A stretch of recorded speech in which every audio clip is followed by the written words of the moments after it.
Hey, what's going on, everybody? Cody Pasby back with you for another edition of Mojobreak's Hobby Stars of the Week. 5, 6, 7, 10, 11, 12 stars of the week in the hobby. Athletes, entertainers, toys. We'll talk about it in a second. That are shaping the conversation in the hobby over the last week and beyond. Let's start things off.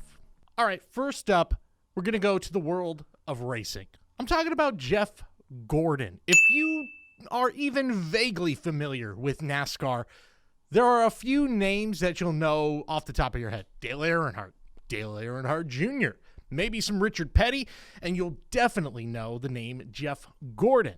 He is one of the most decorated racers in NASCAR history, one of the most recognizable names in NASCAR history, made a seamless transition from the racetrack to the broadcast booth. But if you collect NASCAR cards or racing cards, Jeff Gordon hasn't really been a factor in the hobby. Well, that is about to change. Panini announced this week that Jeff Gordon is going to be included in their racing products for the first time in 5 years.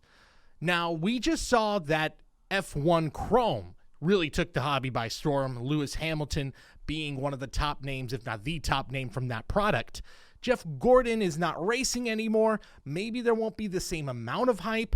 Maybe this is something that it's not going to catch the hobby by storm because F1 is a worldwide phenomenon, whereas NASCAR is really more of an American product.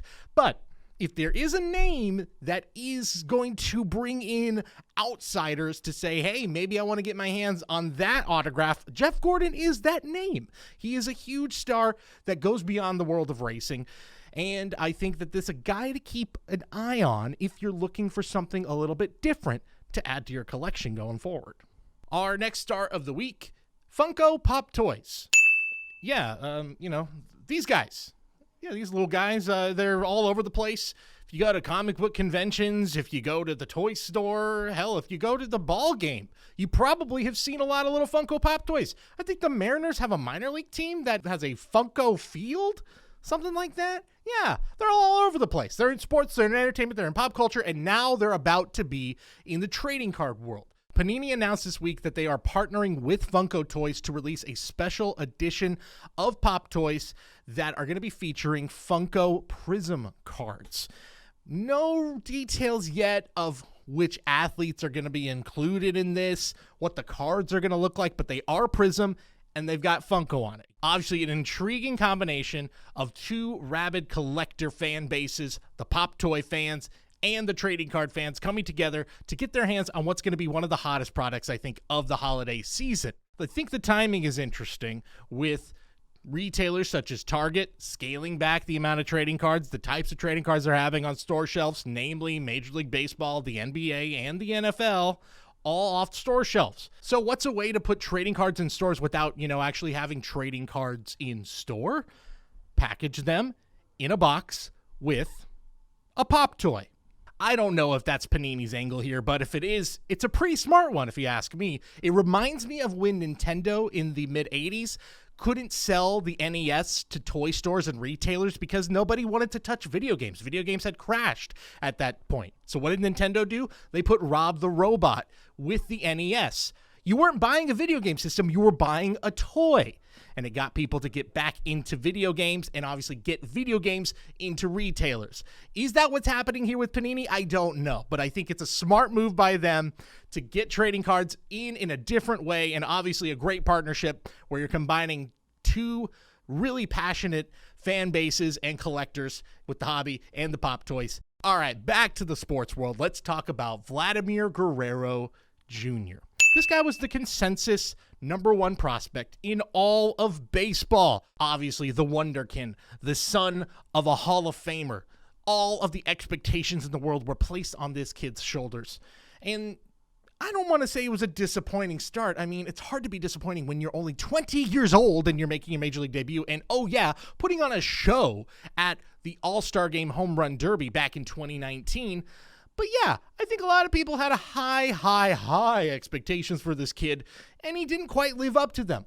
But again, he's 22 years old entering the 2021 season, and he is starting to look like the best hitter in all of baseball. As of this recording, he leads Major League Baseball in OPS. He's tied for first in home runs. He's third in RBIs. He's top 10 in walks, on-base percentage, slugging percentage, batting average, runs, everything. General coolness. This guy is like telling people, hey, come meet my friend Albert Pujols. He's like the cool kid at school, man. Like, he knows everyone already. He's the guy right now. The Blue Jays are a cool team. I know they've been kind of scuffling lately, ran into a red-hot Tampa Bay Rays team. But Vladimir Guerrero Jr. is the MVP of the American League right now. He's the best hitter in baseball right now. And if you're looking to score some of his cards, you can still come by them, I think, at pretty good prices considering where he is compared to some of the young stars we talked about earlier this week on The Hype. Fernando Tatis, Ronald Acuna, Juan Soto, obviously other huge stars. He's just 22. His career's just getting started. He's moved over to first base in the last year or so, and I think that's really freed him up to focus on his hitting. He came in great shape. Everything you want to happen was happening to him, and now he's put it together in the major leagues. The sky is the limit for this kid. I'm so excited. He looks phenomenal. He's hitting bombs. He's so much fun to watch. Invest in him now before you regret it. Speaking of talented young superstars, let's talk about Ja Morant for a minute, shall we? Man, oh man, is this guy looking good. Look, I know I said on last week's video, RJ Barrett might be the last man standing in the 2019 draft class going into the playoffs. Ja Morant had other ideas. The Golden State Warriors were the heavy favorites to get that 8th spot. Didn't happen. It made me a little sad, but you know what? Ja Morant had his first, I think, signature moment in the NBA with that performance, hitting the game-winning shot in overtime against the Warriors on the road, putting the team on his back. He has been phenomenal during the start of the playoffs. And that really is saying something because I don't think he quite made that leap that a lot of people were expecting him to in his second year in the NBA. Part of that is because he got hurt early on, but he has more than made up for it in his first 4 games in the playoffs. I know those first 2 play-in games don't technically count as playoff games, but let's throw those in. And as of this recording, he's played 4 playoff games. He's averaged 32 points per game in his first playoff games. And he did make improvements to his game in the 2020-2021 season. He did average more points per game. And I think he is kind of similar to Vladimir Guerrero Jr., where I think the secondary market is playing a little catch-up right now. Not saying that his cards are a bargain by any means, but when you compare him to like Zion and other young stars of his era, I think that Ja Morant is getting a little disrespected, to be quite honest. This guy was the Rookie of the Year in 2020. This guy is in the playoffs right now. He's got, as of right now, as of this recording, a 1-1 series tie against the best team in the Western Conference and had a 47-point game against the Utah Jazz in Game 2. His leadership ability has been on display. He is looking like a superstar right now. Another guy that, if you're on the fence, should you make a big investment in Ja? I think now is the time to do it because let's say he moves on to the second round. Huge upset against the Utah Jazz. His prices are only going to continue to go up. This is a guy that I think is destined for greatness in the NBA. He looks the part right now.